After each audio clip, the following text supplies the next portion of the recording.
On the afternoon of December 22nd, 1847, a tall, awkward freshman congressman from Illinois rose in the House chamber to ask a question that would shadow him for the rest of his life. He had been in Washington barely 2 weeks. He had no allies of note, no committee of consequence, no reputation beyond the prairie circuit where he practiced law. And he wanted the President of the United States to point, on a map, to a single spot. The President was James K. Polk, and 18 months earlier he had taken the country to war with a sentence.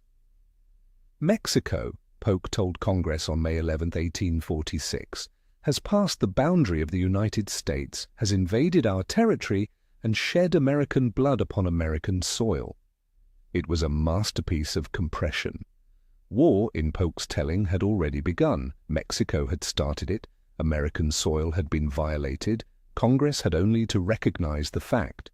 2 days later, the House declared war, 174-14. The dissenters shouted down as friends of the enemy. The freshman did not believe the sentence. His name was Abraham Lincoln. The trouble was the soil. The blood Polk invoked had been spilled in a thin ribbon of land between the Nueces River and the Rio Grande, a strip that Texas claimed and Mexico had never conceded. For generations, the boundary of Mexican settlement had run along the Nueces. Polk had ordered General Zachary Taylor to march his army past it, down to the Rio Grande, into ground where no American government had ever collected a tax or kept a courthouse. When Mexican cavalry crossed the river and killed the men of an American dragoon patrol there in April 1846, Polk had his sentence. But was it American soil, or had the President pushed soldiers into disputed land precisely so that the first shot would look like an invasion? Lincoln framed the doubt as 8 interrogatories. History would call them the spot resolutions, each one a polite scalpel. Was the spot where blood was shed inside ground that had long been the soil of Mexico? Had the people living there ever submitted to the government of Texas? Was the first blood shed among men who had fled their own homes at the approach of Taylor's army? He was not asking Polk to lose the war. He was asking Polk to prove the sentence. Polk never answered. Presidents at war rarely do. But 2 weeks later, on January 3, 1848, the House did something extraordinary. By a margin of a few votes, 85-81, it amended a routine resolution honoring the Army's generals to declare that the war had been unnecessarily and unconstitutionally begun by the President of the United States. Lincoln voted yes.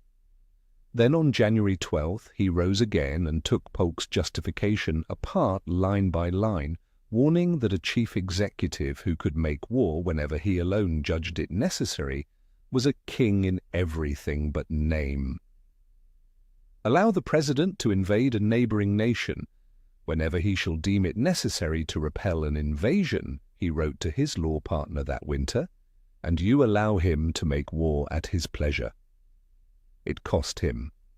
The war was popular, the victories were glorious, and a congressman who quibbled over a spot looked to voters back home like a man fussing over geography while American boys bled in Mexico. Illinois Democrats christened him Spotty Lincoln, and the name stuck like tar. His own district turned. He had already pledged to serve a single term, and when it ended he went home to Springfield, to his law practice, to political oblivion. For 5 years Abraham Lincoln held no office and seemed fated to hold none again. And the war? It ended on February 2, 1848, with the Treaty of Guadalupe Hidalgo. The United States paid Mexico $15 million and took more than 500,000 square miles, California, Nevada, Utah, most of Arizona and New Mexico, slices of Colorado and Wyoming. Polk had been right that the war would enlarge the republic beyond measure. Lincoln had been right that it began on a falsehood. Both things were true, and at the time only one of them seemed to count. Time Rhymes, new story every day. If you want tomorrow's, subscribe.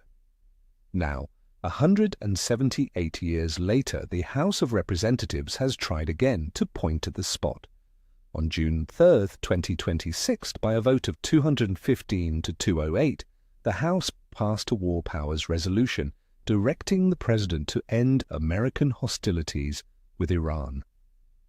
It was the sharpest congressional rebuke since the bombing of Iran's nuclear sites pulled the United States into a war that began in late February. 4 Republicans, Thomas Massie, Brian Fitzpatrick, Tom Barrett, and Warren Davidson, crossed the aisle to do it.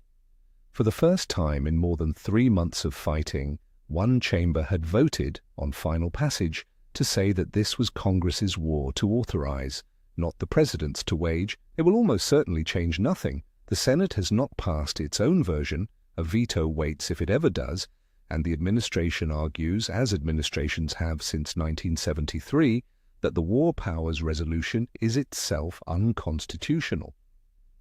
The President dismissed the vote in a single word. "Meaningless," he wrote, complaining that 4 bad Republicans and all of the Democrats had moved to limit his war powers right in the middle of his final negotiations to end the war. He may be right that it is meaningless in the way that Polk was right.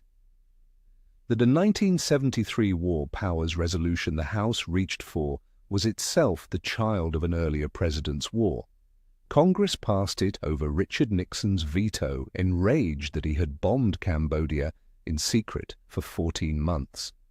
Every generation the legislature grasps the same lever, and every generation the president calls it meaningless, and the wars go on, but the spot resolutions were meaningless too. Nobody debated them. Polk ignored them. They cost their author his career. And 13 years after Lincoln demanded that a president prove where the blood was shed, that same man sat in the White House and waged the largest war in American history, suspending habeas corpus and stretching the office further than Polk ever dreamed, having learned, perhaps, exactly how much a president can do once he decides the necessity is real. History did not vindicate the spot. It vindicated the man who asked the question. The vote that looks meaningless today is sometimes only the first draft of the verdict.